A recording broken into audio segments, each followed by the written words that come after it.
Before the light reached the city, it reached the smoke. Dawn came in turning layers. First the ash plumes glowing from within, then the hot wind rolling down from the volcanoes, and only then the pale edge of the sun easing itself over the eastern rim of the world.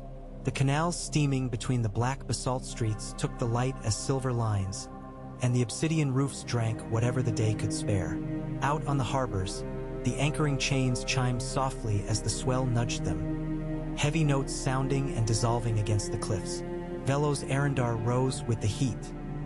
He had slept badly, as the glass had cooled and warmed beneath his bed through the night and unsettled the tapestries on the walls. His mattress was thin, the sort that could be rolled and carried if his master decided in a whim they should travel to another tower. He knotted his hair back with a twist of ink-stained ribbon and went first to the water. There was a basin of hammered copper on the ledge where the stone cooled at night, and the water held there was never truly cool, but this morning it remembered the night more than usual. He dipped a cloth and wrung it out and pressed it to his face, feeling the sweat yielding and the skin beneath waking into the day. The tower's single round room was quiet. The glass candle waited on its stand with the attentive patience of a hound.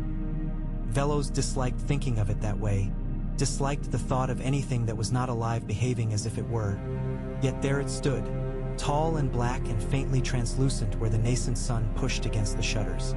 The high slit windows let in threads of wind and smell. This morning the smell was sulfur laid upon salt.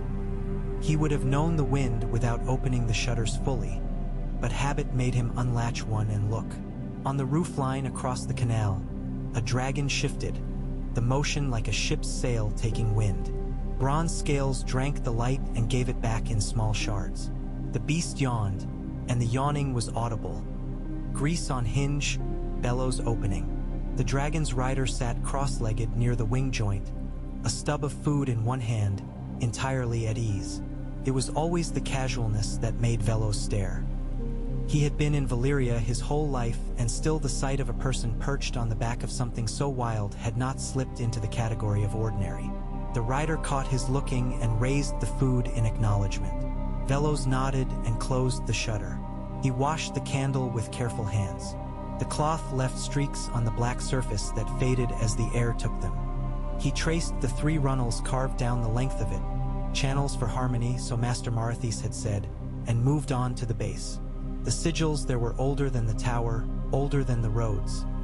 They were permutations of the first 3 letters of a word that no one spoke. He did not know what it meant. He knew only how it felt when the candle was lit. A pressure behind the eyes like grief, then the pressure relieving and leaving an emptiness in which impressions gathered. "You will wear grooves in it that are not there," said a voice from the narrow stair. Master Marathis made the last steps noisily on purpose. He did not like to come silently into a room. He said it was discourteous to the living and unwise around the dead. He stood now with one hand on the stair's last loop of stone, bent slightly as all men bent who had not yet conceded their age but were compelled by it nonetheless. His hair had gone long because of some vow he had made 3 months ago, and it tangled in the comb Velos had left out for him. He ignored the comb and set his silver-hot eyes on the candle. "It is neat," he said. "Neat is sometimes close to pure and sometimes close to fear. Which have you woken to?" "Neatness," Velos said. "Fear comes later." Marathis smiled and entered fully. His feet were bare, his rings set with dull stones that did not flash. He considered the candle again, not as if he were looking but as if he were listening to a song being played in another room. Then he moved to the sill where the basin stood and poured a little water into a cup, and the steam was more fragrant than the air. Copper, clay, and something almost like pepper. "The petitioners will come earlier now," Marathis said, sipping. "It makes the day longer, no bad thing. Has the factor from Volantis sent word?" "He did yesterday and then again in the night," Velos said. "When I woke to pee the candle was humming, and there was his little ribbon of thought, frayed at the edges. He claims to have 2 crates of black glass pulled from a palace near the amber markets." "And does he?" "I have no way of knowing. He has 2 crates of something and a suggestion of all the rest. He says he will show us 1 crate at noon if we show him gold at noon 30. Marthy's mouth moved as he swallowed and tasted at the same time. "The age of barter never died," he said. He set the cup down and looked at the candle now truly the way he looked at living things, and his face altered. He was not handsome, and the change did not make him so. It only drew the eye away from the irregularities and toward the focus. "The riders will convene," he said. "Not all of them. Some have business. Some always have business when decisions are made." "Did you sleep?" "Enough," Velos said. "A kind of sleep." The candle rumbled, and I thought I heard a woman singing far off. The words were not the tongue I know. "Far off singing," Marthy said. He nodded and looked pleased. "Good. We are being listened to. Or we are our own listeners in a future we have not stepped into, which is much the same. Put it down. And eat. There is cheese and the fruit with the sour hearts." Velos wrapped the candle in the woven silk they used for travel. The silk crackled as if it protested, and then the sound was just sound. He set the wrapped candle in its case and buckled the leather. He ate standing, biting at the cheese, and letting the oil run until his fingers were marked. He liked eating this way. Nothing on a plate. The mouth reminded that hunger had hands and did work before it was satisfied. The city came to itself. The shadow of a dragon's wing passed briefly over the slit window.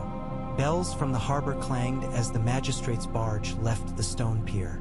The distant conversation of the market rose like bees and settled into a tone neither high nor low. Velos knew the market square they would go through. He had his favorite vendor of paper and his favorite seller of figs. He liked the vendor because she laughed even when she was cheated and because she sharpened her knives by ear. "You will carry the case," Marthy said. "You will watch the faces. I will listen for the things that are not said. When the factor opens the crate, do not love it at once. The first love embarrasses a seller, and do not hate it at once. The first hate emboldens him. Practice the second glance." "I will have to practice the first one first," Velos said, and Marthys nodded, and perhaps there was affection in it. They went down the stair with their sandals slapping. The tower, like all the older towers, pretended to be part of a cliff and almost was. The door opened onto a narrow lane that joined a wider one that ran toward the canal, and within 20 steps the smell changed. Tar and wood, citrus peel thrown in a gutter, sister tastes of lightning and rust. An old man sat on a stool with a needle pulling thread through tough dyed leather. Two boys were sweeping charcoal dust into a pile with palm fronds. One had a scar down his forearm that crossed over old bird bites. He swept as if he meant to move the city. At the bend in the lane where it spilled onto the square, a cart had overturned. The driver stood pale with rage, shaking a finger at the wheel which was entirely indifferent. A pig had gotten a foreleg caught in the spokes and was squealing in outrage but not pain. For other men debated the proper angle at which to lift. Marthys paused and watched. Velos rested the case on his thigh. Another dragon passed overhead, lower this time, and the heat of its body and the beat of its wings displaced the day's heat for the space of a breath.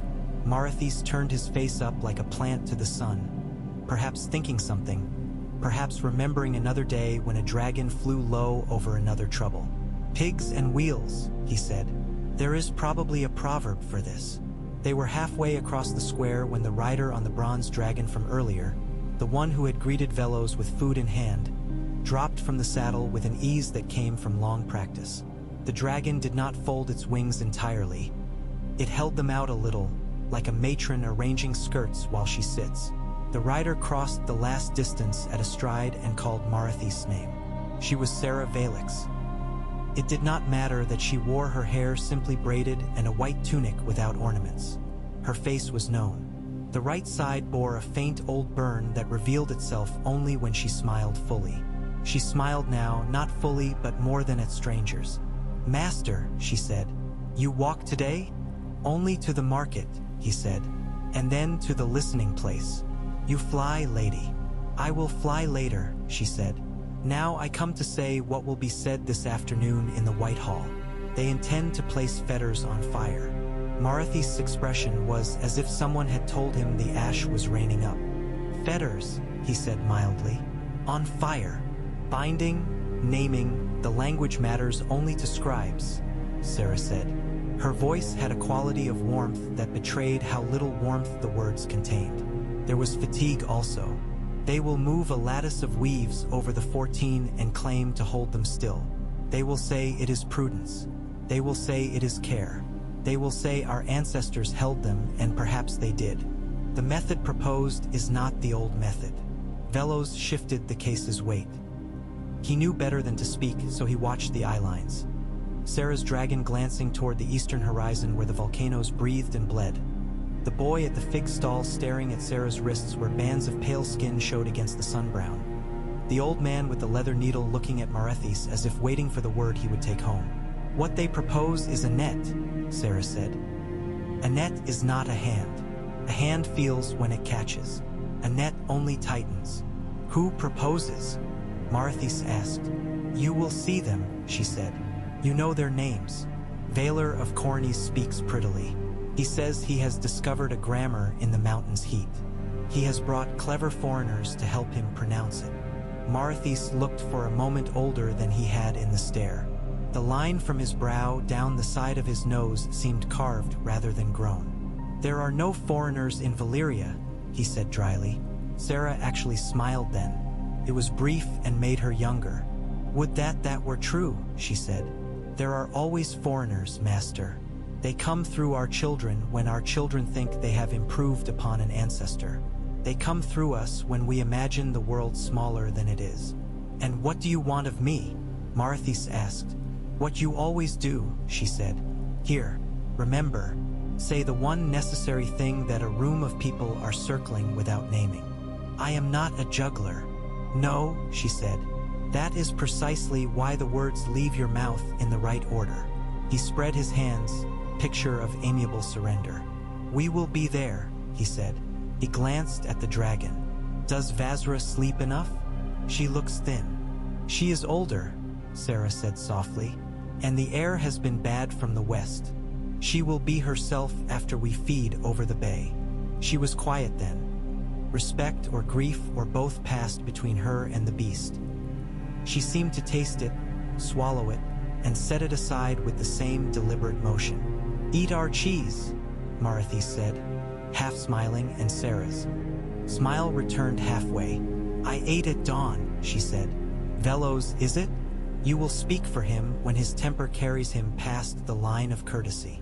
I will practice breathing, Velos said, and Sarah looked at him properly, assessing, and nodded as if he had passed a test that was only half the one given. When she lifted, the street around them tilted, all faces rising as one. The dragon's wings came down with a groan that lived in the ribs of everyone beneath, and the wind from them tasted of hot leather. Sarah did not look back as she passed above the square and out toward the open air over the glittering channels. Fetters on fire, Marethis murmured once she was gone. Well, there are worse follies. Are there? Velos asked. Always, Marethis said, because we are inventive animals. Come, before the factor grows into a myth about himself. The factor was where he said he would be. Under a canvas lean-to propped against a wall that had a mural of women with hair like vines. He had 2 crates. One was open. Inside lay glass. Velos exhaled and then remembered not to let the first breath be adoration. He let it be bookkeeping. From the palace near the amber markets, the factor said, opening his hands as if he offered a confession instead of a sales pitch. I pried it up with my own hands. You did not, Marethis said. Correct, the factor said amiably, but I paid men who trust me to say I did. The glass was blackish green, not the deep black of the candle, but a color like a frog's hidden belly.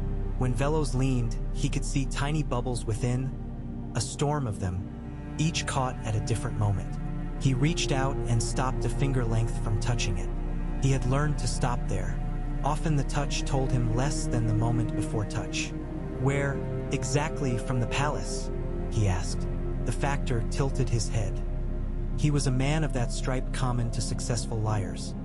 His features arranged in a manner that many mothers might have called handsome, and a mouth that loved the taste of agreement. Near the baths where the water calves came in from the pipes, he said. but not in the baths themselves. There is a small room where the air is always a little cooler. Some say that is because the stone there remembers the earlier days. I have no opinion. I only have glass. Do you know what these pains overheard? Marathis asked, and the factor blinked. They are patterns more than pains, he said. They saw heat in shapes. But your question is lovely. You could sell it to women for 2 silver. I will put it in a drawer, Marathis said. They bargained for a while because it would be insulting not to. Velos watched faces as he had been told. He saw a girl with a scar step out from shadow and back into it when she realized the factor was not a man who parted with coin easily. He watched a priest of the road god pass and leave a smell of myrrh. He watched the smoke up the hill thicken and then thin and wondered whether he had visible thoughts. They bought 1 crate. Marathis gave in too early and then remembered himself and demanded the factor throw in the cloth on which the glass lay, which made the factor feel as if he had one. Velos strapped the crate to a small trolley and they trundled it through the square. He felt useful when the wheels negotiated a rut and stayed upright. "Do you believe her?" he asked, when they were again in the lane's comparative quiet. "Sarah? She is a woman with little regard for ornament," Marathis said. "She does not come to me to play. I believe she believes what she says. As for believing the intent of those who would bind a mountain, I do not know yet what it is. There are men who would bind a mountain because the mountain frightened them as boys. There are men who would because it argued with their notion of control. There are those who would because the act of binding, the knot itself, is the point. You see how complicated believe becomes." Velos grunted and saved his breath for the slope. Heat rose like another presence. Among the stones, there were pauses where the wind channeled and small relief arrived, and then there were corners that felt held, where the air pressed and gave back nothing. Master and apprentice parted at the tower to meet again at noon. The morning unrolled. Velos cataloged glass, scratched shapes on paper, tried the silk-wrapped candle with both shutters open and both closed.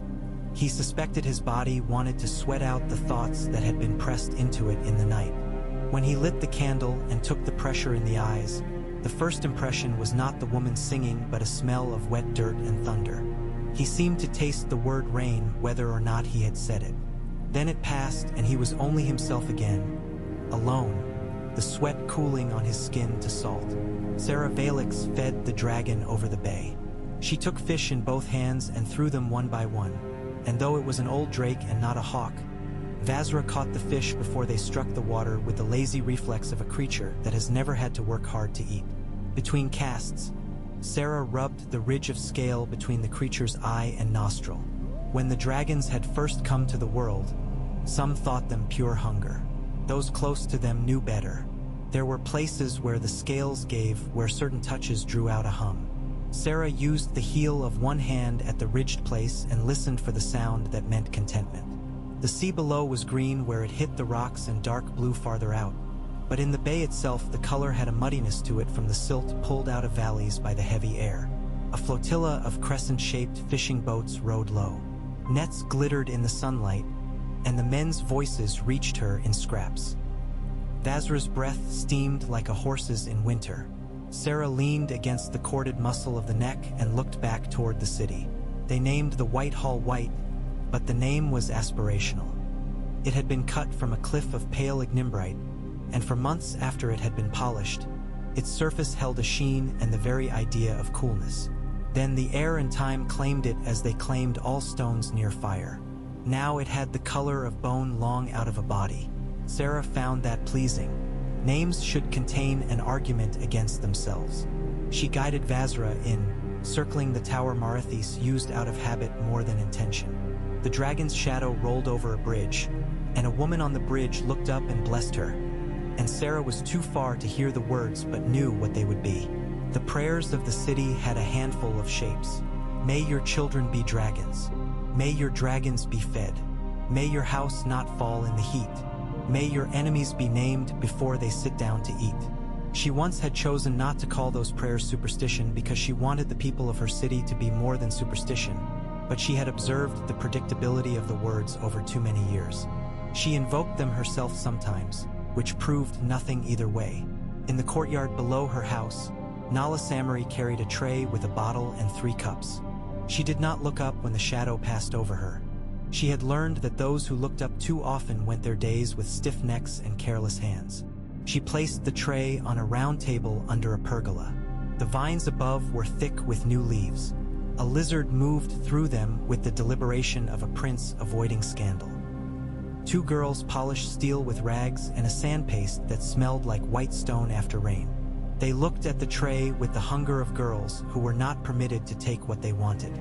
"Wait until the lady drinks," Nala said mildly. The taller of the 2, Ash, wrinkled her mouth. "She will sip," she said. "She always does. She sips like someone being watched." "Everyone is watched here," Nala said, "which is why there are so many pergolas." Ash laughed. The other girl, Nahara, smiled in support. Nala rearranged the cups so that no hand could take one from habit alone. The small discipline changed desire into thought.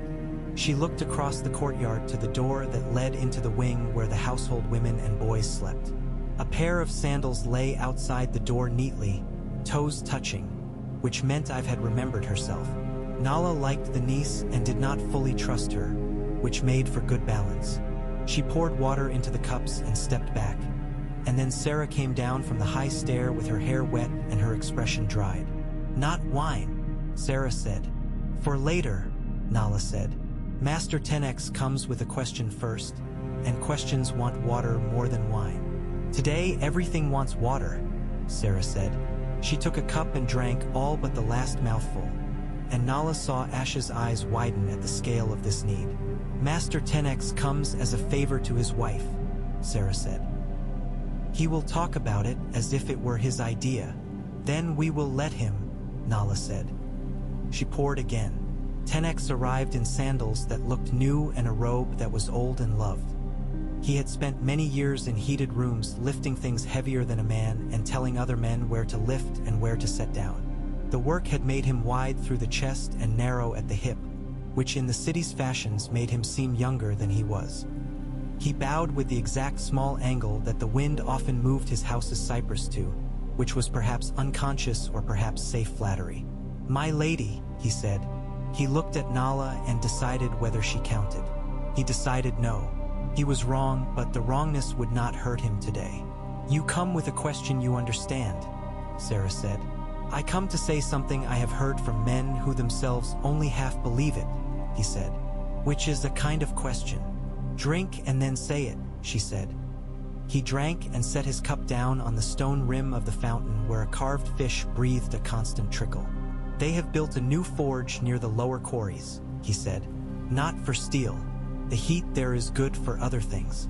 They say there is a man from the islands, a binder, who hums while he works and makes the fire move in the shape of the song. It is, how did the boy put it? As if words can be pressed onto heat." Sarah raised her eyebrows, and Nala felt the courtyard alter like a bowl of water when a new drop falls.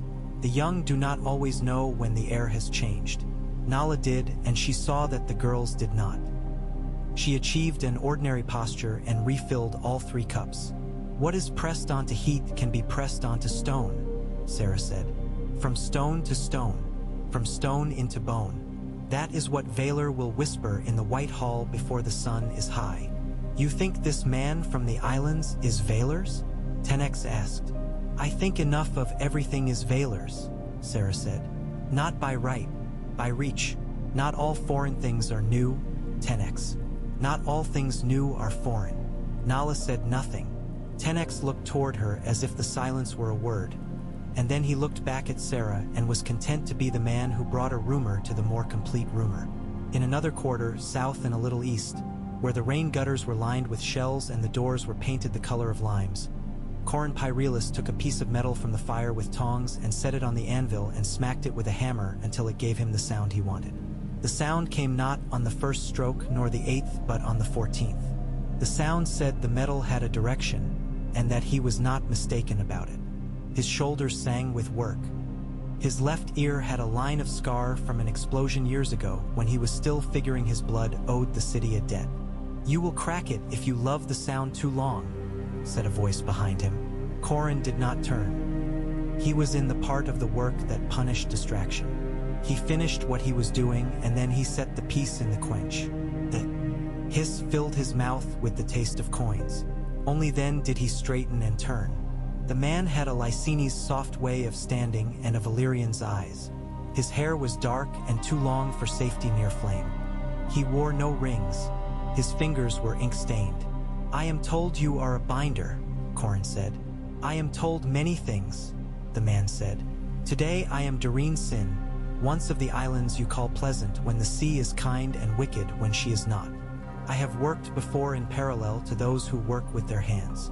"We all work with our hands," Corin said. "Some of us are taught to move the thing no hand can hold," Doreen said.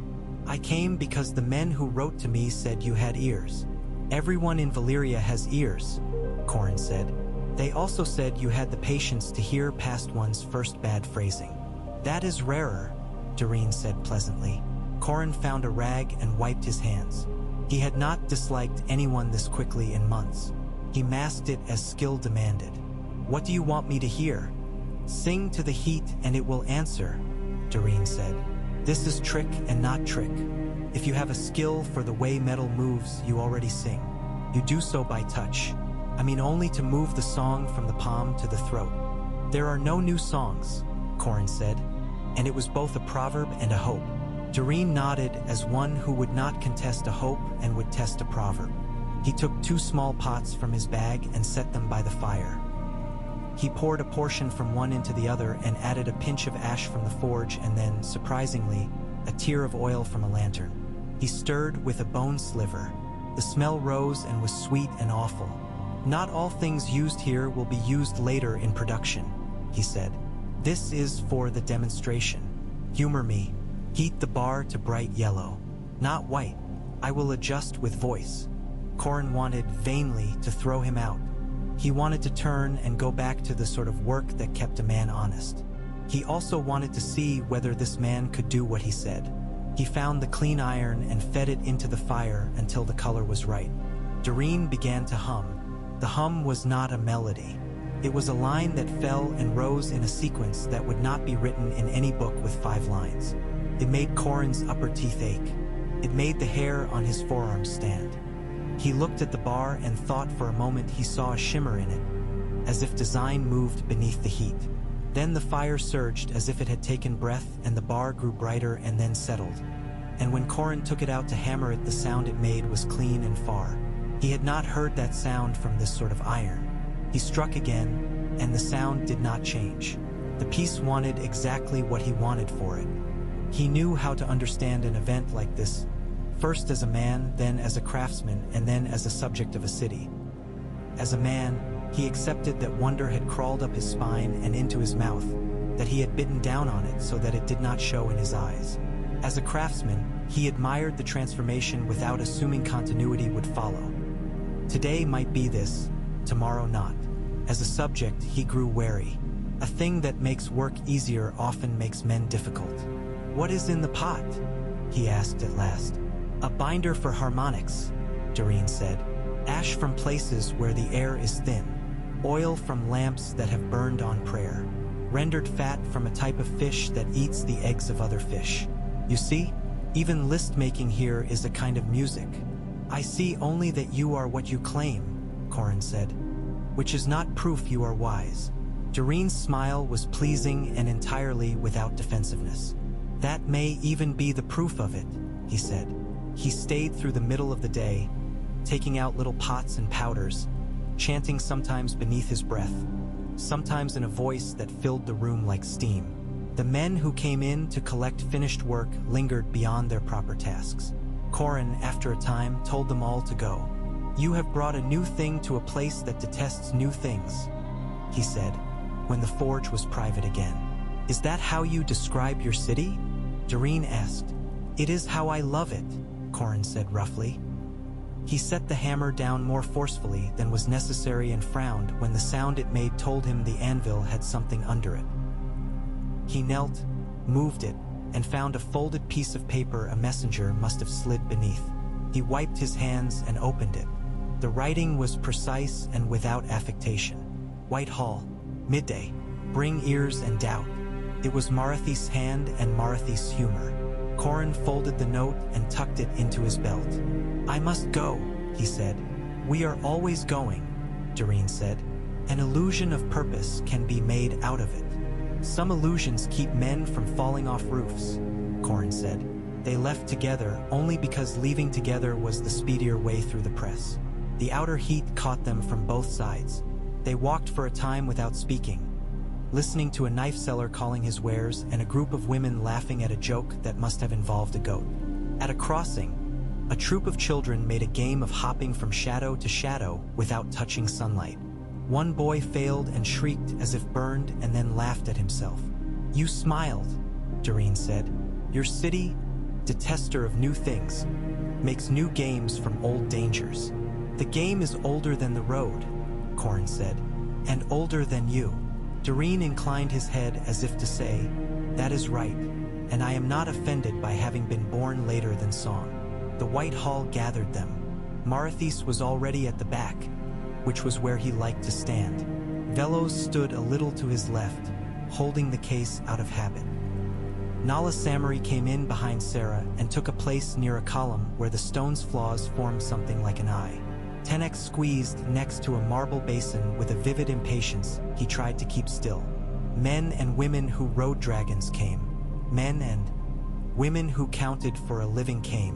Men whose living was counting men came also, and looked out over the heads as if measuring them. There was a dais.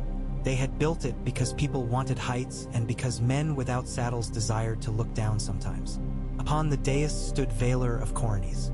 Velos had seen his likeness before carved on the side of a casket, in which the grief had made him kindlier than rumor. In life he was shorter than the casket had suggested and had the kind of hands that had never burned. He smiled with the left side of his mouth more than the right, and he had a habit of stroking the side of his jaw as if there were a beard there where there was none. He spoke well, which is to say he used less words than he could have for the emotion he wanted and more words than he needed for the plain parts. He said order. He said safety. He said posterity. He said there was a grammar in heat and that the mountain speech could be shaped into a lullaby instead of a rage. He did not say net or fetter. He did not say leash. He let the images arrive on their own. "This is not hubris," he said, and Nala glanced at Sarah because it was always the sentence before deliberate hubris. "It is duty. When we first taught dragons to live with us, we did not do so with cruelty. We did so with comprehension. Their hungers, their hours, their humors. We learned where to touch and where not to. Now we stand under a greater thing, the fire that makes the bones of the world. We will understand it, and by this understanding, we will carry our city forward on a road that does not end in ash." Marithis leaned toward Velos and said in a voice that did not carry, "There is a difference between road and rope." And then, as if to prove that all speeches have rehearsed opposition, Sarah spoke without standing taller or seeking the dais. She stood where she was, in the middle of the hall among those who had not thought to be heroes today. Her voice carried without shouting, a skill that has less to do with lungs than with intention. "Every knot has an end you cannot see," she said. "I listen to your words and hear men who love their children. I also hear men who wish the world to be small. This world has never been small. It only has appetites that can sit quietly when they are fed and that will gnaw the ropes when they are not. The mountains are not beasts. They are not dragons. They do not come to our hands. They do not speak in lullabies. If there is a grammar, it is grammar like water has grammar. We make a wall and it runs around it. We make a channel, it runs within. We make no wall, it floods us. This is not a case of naming a thing and owning it. It is a case of living with a thing we cannot own." Valyr smiled again with the left side of his mouth and made his hand still at his jaw. "Lady Sarah," he said, "you and I respect one another. We both know fear." "We know different kinds," Sarah said. "I fear the face men make when they believe their own metaphors." A laugh ran through the hall like a draft. It was not mean. It was dangerous anyway. Valyr's skin took on the fleshy pink of discomfort that the pale wore when their hearts were struck. He recovered. He gestured, and a group of men carried in a frame. Within the frame there was dark cloth, and when the cloth was taken away there was a grid of wire and stone and glass and metal runes. It looked like the inside of a harp in which someone had grown impatient and attached more strings. Dareen Sin, who had come up from the quarter of limes with Corin, did not flinch when he saw it. He looked at it as a hunting dog looks at a trail it already knows. "This is an interpreter," Valyr said. "We have learned to ask questions correctly. We have learned to hear an answer and not our own echo." When placed at the mouth of one of the lesser vents, this structure allows one to press a standing wave into calm. I do not demonstrate here because that would be unwise and discourteous, but I have invited those who wish to come to the lower quarries in. He glanced at a sundial as if time were uncontentious. "In a handful of hours." "Your interpreter speaks," said a woman Velos recognized as Aileen Markar from the Vault District. She had made her money turning old obsidian into new charms. "To whom?" "To those willing to understand," Valyr said smoothly. "To what?" Aileen repeated, and there was humor this time. "To the fire," he said, and he said the word like a person speaking the name of a god in a rival's temple. It was a test, and the room took it. Some in silence, some with the very slight movement that is the first step toward a nod. Marthis did not look at Velos but spoke anyway. "We will go," he said. "If we are to mock, let us mock from knowledge." "You do not intend to mock," Velos said. No, Mareti Said. "I intend to avoid tragedy. Comedy would be a relief." They left the hall as grains in a larger pour. Outside, the light was not kind, and the smoke over the west had stiffened into a plank that sat on the city's roofs. Children held damp cloths to their faces as they ran under it. The wind had turned in the last hour. Nala took a detour to the street where the temple to the river goddess ended and the market of pepper began. She knew a woman there who sold fish that tasted of distance. She pretended to shop while she listened to men speak in low voices about what a net could do when stretched across the bay and whether nets could starve fire as easily as they muddled fish. Velos carried the case because carrying something heavy keeps a man honest. He thought about nets tight on his fingers as a boy and about the feeling of a knot tighten without warning. He tried to imagine binding a mountain and found he could not, and that his inability said nothing at all about whether it could be done. At the lower quarries, the air made a sound like pots boiling in a room with the door shut. The stone underfoot gave in. A way that made the calves work differently, as if one were walking in a dream where rules had altered. The structure Valyr had shown now stood near a vent where the rock's throat opened and breathed. Men had placed it carefully and had tied it into place with metal cables. It looked more beautiful here because it looked more afraid. Dareen Sin stood beside it with his pockets full of small pots and the complacency of a man who knows the next move in a game and thinks it is his. Valyr gave a shortened speech. He understood that outside the White Hall men desired fewer words and more demonstration. He nodded to Dareen, who nodded to Corin, who came because Marthis had asked it and because he wanted to put his ear close to a new fear and name it. Sarah stood as far as the heat allowed, Vazra a shadow at her back. Nala found shade with a group of women who held babies against their chests and bounced them without thinking, as if the mountain were a child one could keep asleep with rhythm. Dareen began to hum. It was a different line than in the forge. It went higher and lower in quick succession and then held in a place that made Nala's right eye water. The structure shook. Not visibly, but it trembled in the perception of the hands. Valyr watched the vent. The air above it altered. It made a shape not unlike a hand raised palm out as a friend approaches. Then the sound that lived under everything reduced its volume as the flame in a hearth reduces when the wind moves away from the chimney mouth. The vent's breath softened. The boiling room's door opened. It was not silence. It was different. A murmur rose from the gathered.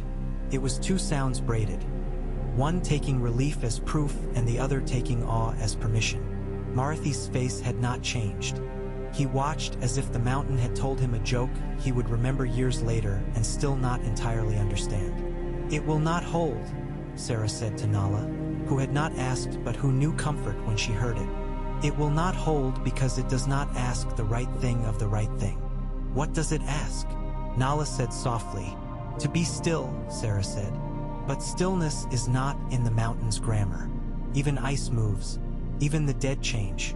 The mountain knows only change. You should ask for a kind of change that suits you, and perhaps it will ride that note for a time. Doreen's hum held. His face had gone white and moist. Valyr looked like a man carving his own name into wood while watching a child swim. Corin had his hand on the structure to feel its tremble, as if it were a forge's side and would tell him when to strike. The vent breathed like a tired animal. A hawk crossed the sky's small square and cut a stripe in the heat, a line that vanished as soon as it existed. Then Doreen stopped. Perhaps he had to. The blood had left his lips. He licked them. The structure gave a small sound that was like frost fracturing, and then the vent breathed again. Not harder than before, but with a different intention, and the air above it rippled. A piece of glass within the frame cracked with a pop. Another followed.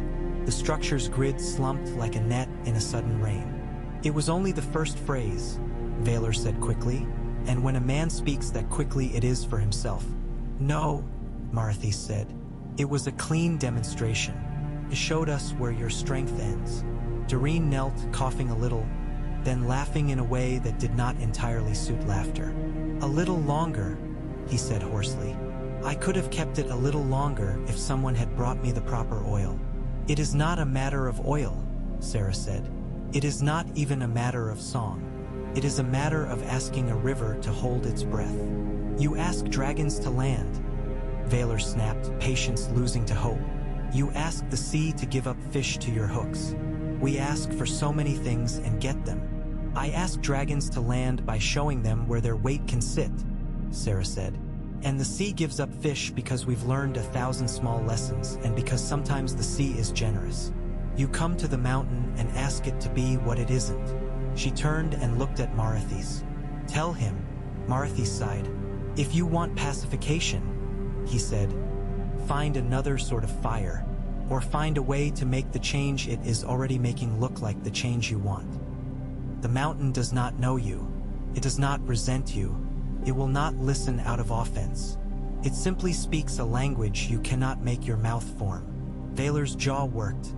He lifted his chin and looked out over the city as if he could see the roofs. We cannot always leave the world as we found it, he said. That is true, Marthy said. Why is it that today you say that as a threat? The crowd broke into threads.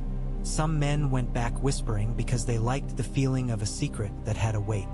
Some women went because the babies had grown sweaty and cranky. Corin stayed with the structure because if a new thing had failed, then there would be work in teaching it how. He touched the cracked glass with a finger and heard in the ruin a high note like the ring of a bell all the way across the square. Velos carried the case. He did not open it. He walked with Marthys to the road that climbed toward the older towers. The air had a second smell now beneath the sulfur. Something like burned milk. It was not unpleasant. It was disorienting. He tasted it on the back of his tongue and could not tell whether it lived in him or outside. What is it? He asked. An omen or mere wind, Marthy said. The difference today could be small. At the house of Valix, Nala unrolled the mat near the pergola and set the cups upside down to keep ash off their lips. Sarah stood looking at a piece of silk woven with a pattern of birds that were also leaves. She held it in both hands and moved it so that the birds flew and then folded back into foliage. This was a toy for girls. Sarah would gift it to no one. The first PHR. ASE, Sarah said, thinking of the White Hall. The first phrase of something that is a book without an ending. Books without endings are the city's favorite, Nala said. She did not say it is why they keep you alive. She did not say some books we finish in blood. She poured water. Ash and Hara polished a spear point with a mastery that had grown in the time when most girls were taught other crafts. Sarah had asked for this. She wanted even the hands that might never be near a saddle to know the metal's voice. Tenex's wife, Sarah said. She will want a story of today to feed to her friends. Why not the true story? Nala asked. Truth is expensive to chew, Sarah said. Her friends have bad teeth. Nala curled her mouth in a near smile. She took the last of the figs and cut them in fourths. She set them in a bowl and covered the bowl with a cloth and put it on the floor where mice would ignore it because they were not fools. Then she went to the basin and washed her hands and looked at the woman in the water. Her face was the face of a woman from Sarmel or New York Sar. The river moved into cheekbones and eyes. Her hair had been given to her by women who had not lived to old age. Her arms were those of someone who understood that service is seldom a verb that looks graceful while it is done. When she had been a child by the river, the old women had taught her to press her palm to the water and listen. That was a game too, and a lesson mothers made to keep children from wandering. If a child could hear the river, she would not turn from it. The old women had been right in general and wrong for Nala. She had pressed her hand and she had heard, and the hearing had made her feet itch to walk. In Valyria, there were days when she could stand in the courtyard in the hour before dawn and feel the sensation of all the water in the city breathing. Came up through the stone like a heartbeat. She did not speak of it because no one asked and because she was learning that some knowledge is a jewel to be worn beneath a shirt. She would speak if asked. She would use what she knew when use mattered.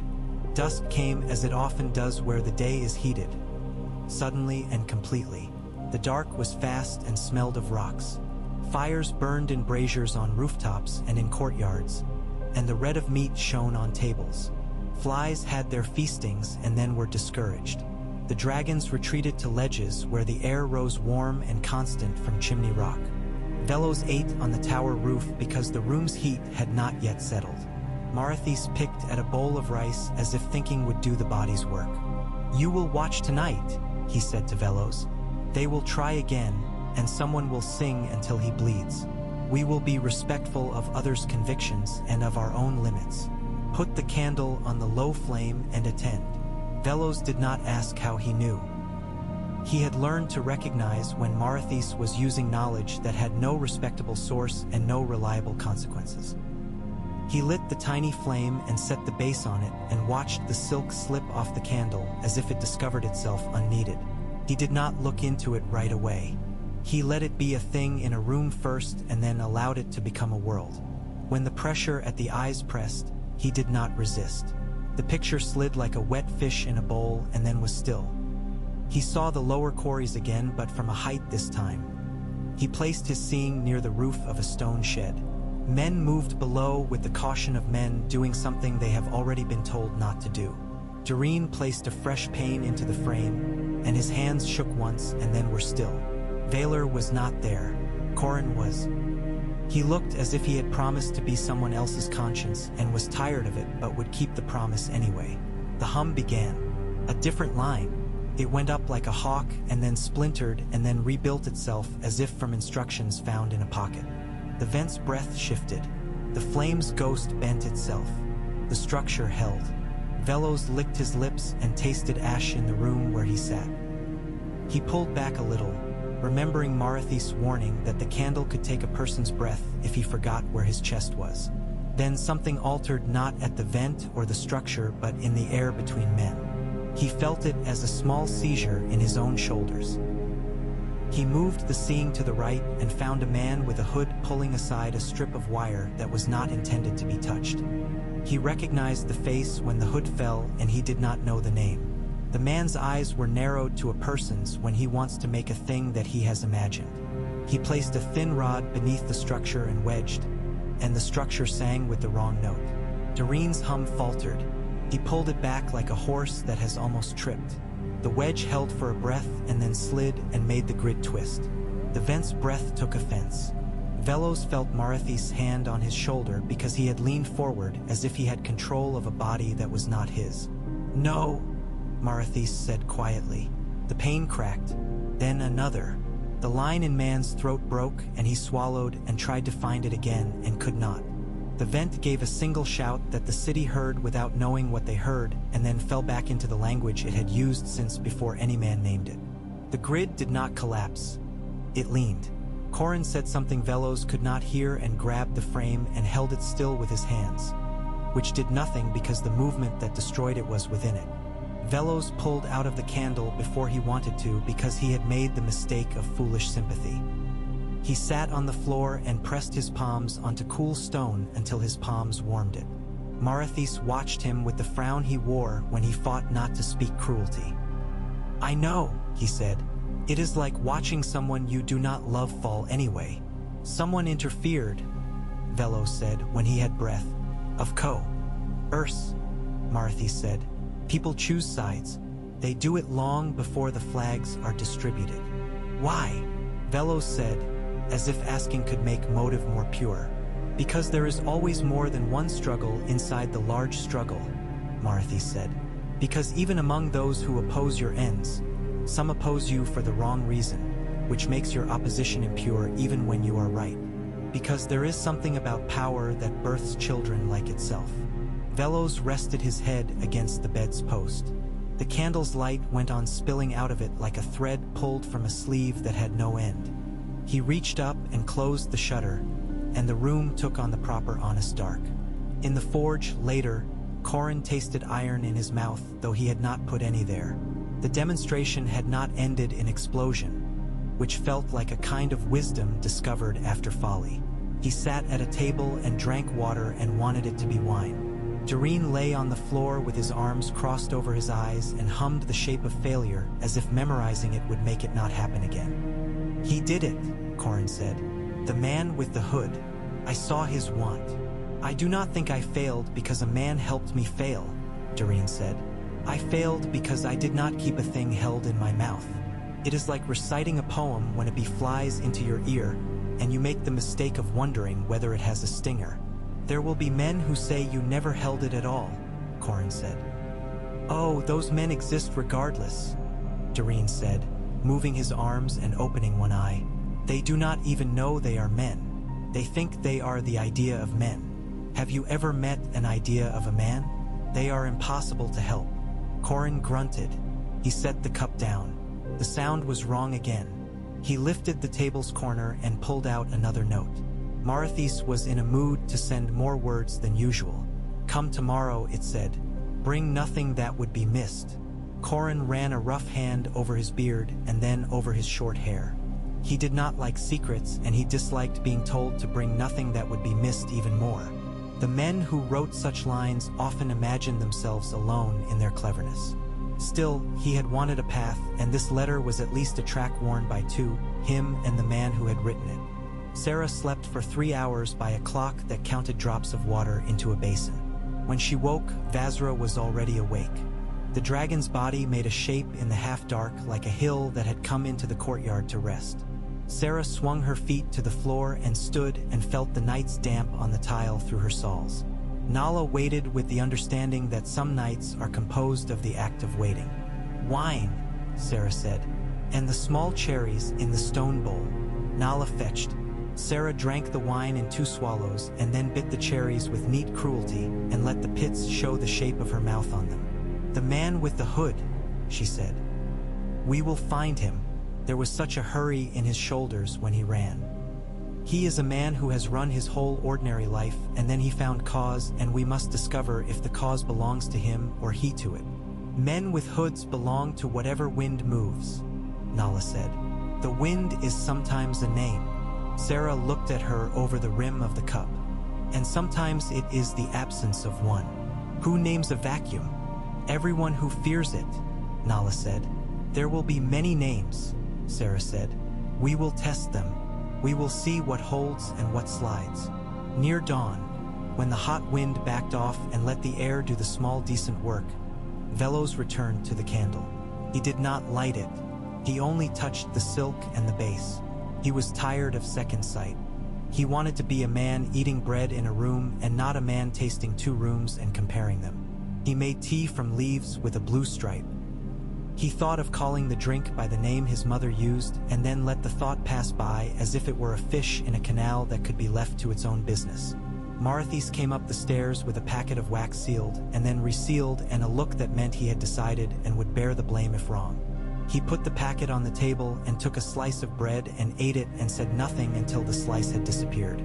The woman who sang, he said finally. The one you heard in the night.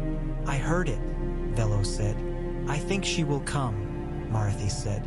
From where? Velos asked, and was immediately ashamed of the narrowness of the question. From where is a question a man asks when he wants to know what door to open. From a throat, Marthy said. From a place where water is a god and not a tool. From the world that breaks around our islands and keeps its own counsel. You heard it because that is not the voice that speaks through the candle when Valyrians speak. Velos remembered the first time he had put his hand on the candle's base and thought he would vomit from the way the world narrowed to a wire drawn through his skull. He remembered the second time when the wire was silk. He said, "I am not sure she would be welcomed if she comes." "She will not come to be welcomed," Marathi said and smiled without joy. "She will come to say something in a hall where men are speaking a different language. She may even be heard for a while." "And if she is not?" Velos asked. "Then we will have the same work with less help," Marathi said. "Come." "Corin will be standing by a door he doesn't like. And you still have shoulders I can ask." On the way through the lanes, they passed a woman with a basket of figs who sang under her breath. She did not sing like Doreen. She did not sing like wind through vents. She sang like someone whose mouth knew when bitterness served. Velos wanted it to be the same woman. It would be so neat to have the singer in the market be the one who would come, the way stories wanted it. He knew better. He let the wanting be in him and not pretend to be knowledge. They reached the old bathhouse that had been turned into a meeting place because men did not like their secrets to be seen where there were altars. Corin stood by the door with a discomfort that wore his clothes for him. He raised his chin at Marathis and nodded at Velos and moved aside without speaking. Inside, the light had been made careful. The walls had their old intimacy. Tiles laid in patterns meant to soothe a body extended into water. 5 persons sat at the far end. Sarah Valix, of course. Aline Markhar, because any caravan of thought has a merchant. Valor was not there. No one like him was there, which was surprising and unsurprising. Tenek stood behind Sarah because he had started the rumor and wanted to see whether it would grow. Nala was not there. She would be feeding the household or perhaps doing that more demanding task. Not being present while something important occurred, Marathis did not sit. He set the wax packet on the table and opened it delicately. "Before we begin," he said, "you should see a certain letter." He passed around a piece of parchment that said nothing at all. It was empty. At its center there was a faint ring where a cup had sat, and along the bottom a line where a thumb had traced because some men cannot hold a thing without pushing their marks into it. "This came to me," Marathis said. It was sealed in a manner that suggested importance, and it was carried by a boy who had been paid not to read. "Says nothing. I show it to you because we are about to say a great deal, and I wanted you to have this as a counterweight." Sarah made a small noise of exasperated affection. "You will not let us be delicious," she said. "Deliciousness is for after," Marathi said, "not during." He spoke then about the things that had been spoken and the things that had been done. He spoke of the net that sought to be a hand. He spoke of the way a hand fails when it mistakes the thing it reaches for. He said we think of dragons as creatures made of heat, and so we think our knowledge of dragons will be knowledge of heat. He said this was wrong. He said our knowledge of dragons is knowledge of hunger, not of the furnace that warms that hunger. Corin spoke from the place where words are kept for when strike and silence both fail. "You will not stop them by naming their mistake," he said. "They will name your naming caution, and caution is the thing a certain kind of man most hates to be accused of." "And what will stop them?" Aline asked. Her eyes were sharp and her fingers soft. "Nothing will stop them," Sarah said. "That is not what we are about. We will be here when the stopping they refuse to do meets the stopping the mountain insists upon. We will be alive for that. We will be known to one another, and we will be ready to take into our hands the things that fall from theirs." Seizing the fire that drops from another's burned fingers is how many cities are made, Aline said, and did not know if she approved. Marathis looked at Velos as a man looks at a chessboard when he has a piece to move that will not win him the game but will keep him from losing it now. "The woman who sang," he said. "We should find her voice. We should prepare to understand it when it comes. Those who would bind the mountain will not ask for help when they fail. They will ask for greater rope. The help we will need will come from places not named on our maps." "You want to bring a Roiner into the hall," Sarah said. There was no contempt. There was also no optimism that the hall would keep its temper. "I want to make sure our door does not stick when that hand tries it," Marthy said. They made plans with the care people practice when they acknowledge care may not save them. It resembled the laying out of a meal. Who would bring salt, who would carry water. Velos found himself assigned to carry messages between a tower and a forge because he had legs and because when he spoke, people often told him more than they meant to. Corin would pretend to be more suspicious than he was so that men would talk in front of him for the pleasure of contradicting him. Sarah would not attend the next Whitehall meeting and by her absence disturb its balance. Nala would go where women went and where men forgot to notice women went and listen and come back with words that did not believe they had been heard. As the meeting ended, Marathis put his hand on the empty letter and then waved them away. Velos waited until the room had thinned. "What did it say?" he asked. "It said there is always room for emptiness," Marathis said, "and that men love the seal more than the content." Said nothing, and very often nothing is the one thing that truly alters thinking. "When will the woman come?" Velos asked because he could not let the question go. It had become like a splinter.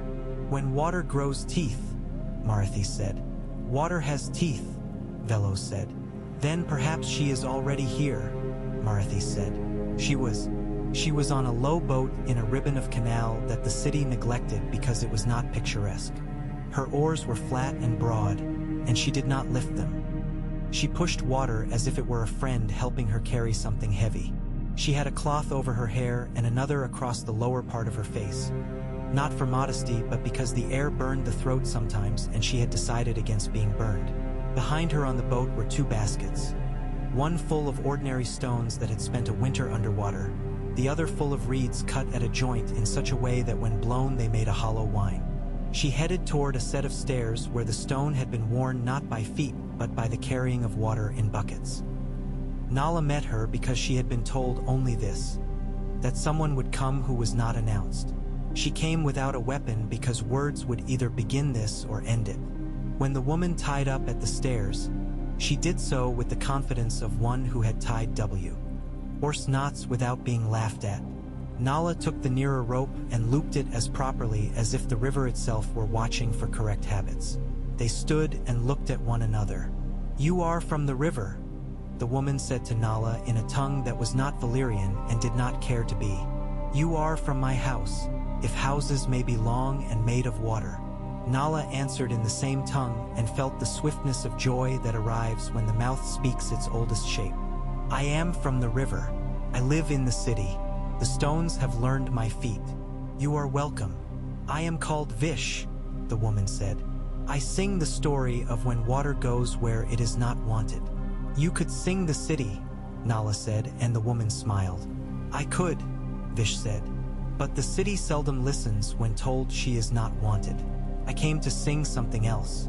I came because I heard a man humming wrong." Nala thought then of Doreen Sin with his bone sliver and his little pots. "He hums to heat," she said. "He hums to himself," Vish said. "But it is a kind of courage. We will use it if we can."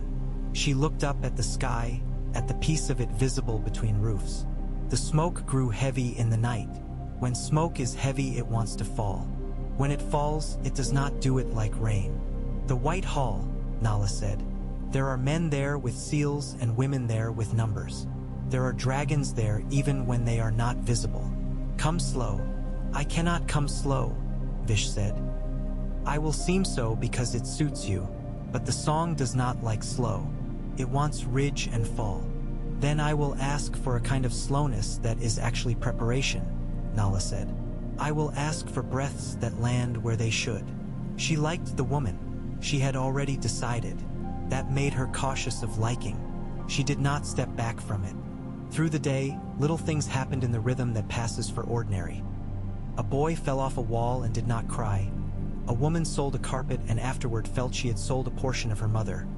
A dragon sneezed ash as softly as a cat sneezes dust. In the lower quarries, men cleaned glass from cracks and cut their fingers into long, thin mouths that bled slowly. In the White Hall, Valyr wrote 3 sentences in a neat hand and then tore them up. In the shadow of a tower, A man with a hood lay on his back and tried to pray to a god he had not known how to address until the night before. Velos carried the case, and for once the weight did not remind him who he was because he had lost the need to be reminded.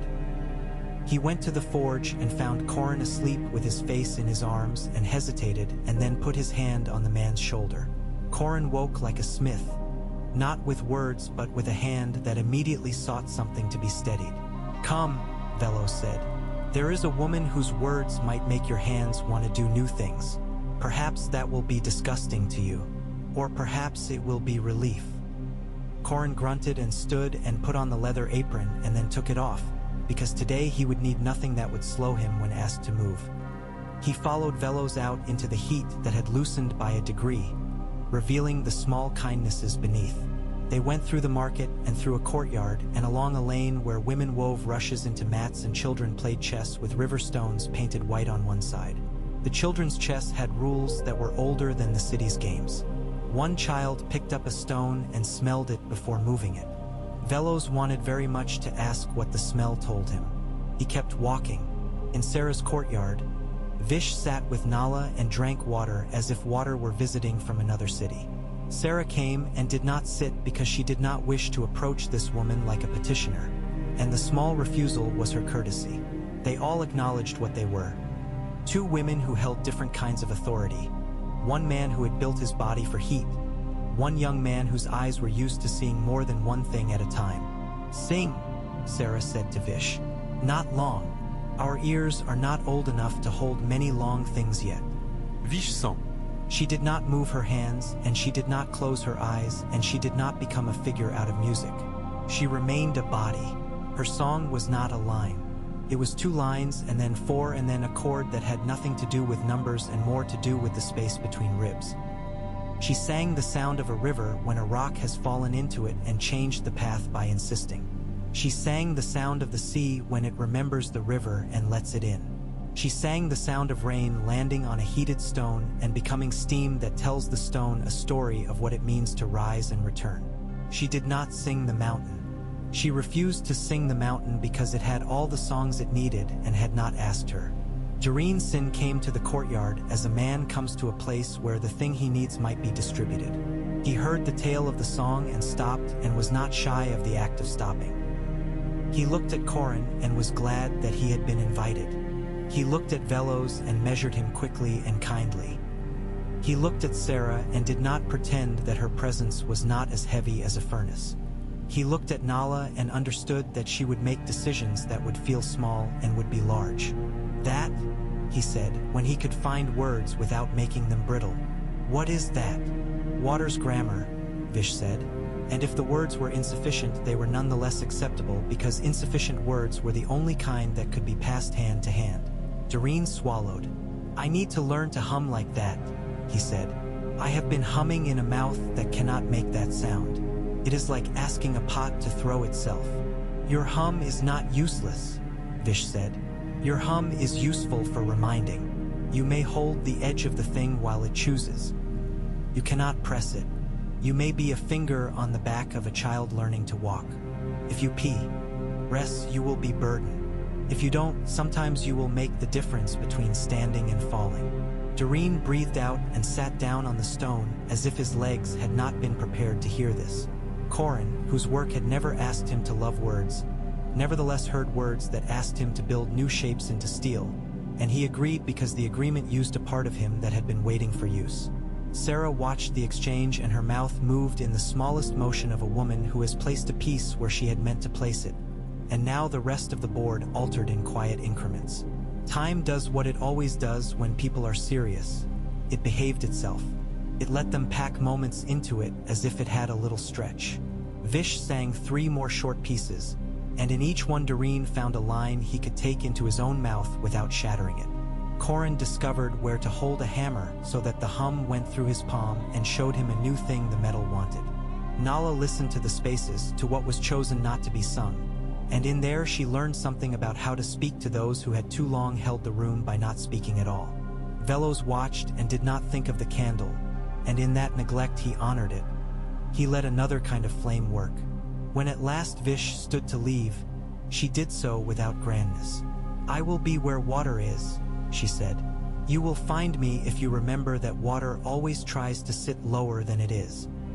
Sarah inclined her head, and Nala walked the woman back to her lowboat and tied the knot twice, and the knot was real and held. Corin went to his forge with a feeling in his forearms like hunger. Doreen went to find oil that had burned on prayer and ash from a thin place and the fat of a fish that betrayed its own kind. Velos went back to the tower to tell Marthis what had been sung and how the singing was not a net, not a hand, but perhaps a cadence that other voices could fall into without being forced. In the afternoon, someone again tried the structure at the quarries, with tender attention as if a lover who had learned a lesson. The vent breathed, and the mountain's grammar did not laugh but also did not nod. It moved as it would move. The structure did not crack. It did not hold. It existed, persisted, waited. Many men can stand waiting. Few can accept persisting as a kind of success. Valyr looked down on his city from a balcony where lime trees grew in pots, and he saw nothing that told him his name would be the one to be cursed later. He saw that the smoke thinned and thickened as it always had, and that the dragons rode it, and that the towers held men up and then let them down to eat. He wrote 2 sentences and kept them and thought for a moment of a woman with a mouth like a knife who had told him he loved his metaphors. He told himself this had been unfair. He smiled with the left side of his mouth and made his hands still. At the edge of the city where old roads entered like veins, a caravan came with the first sand-free rain dusted on its backs. The horses had bells, and the bells were in strange rhythms that had no regard for Valyrian hour counting.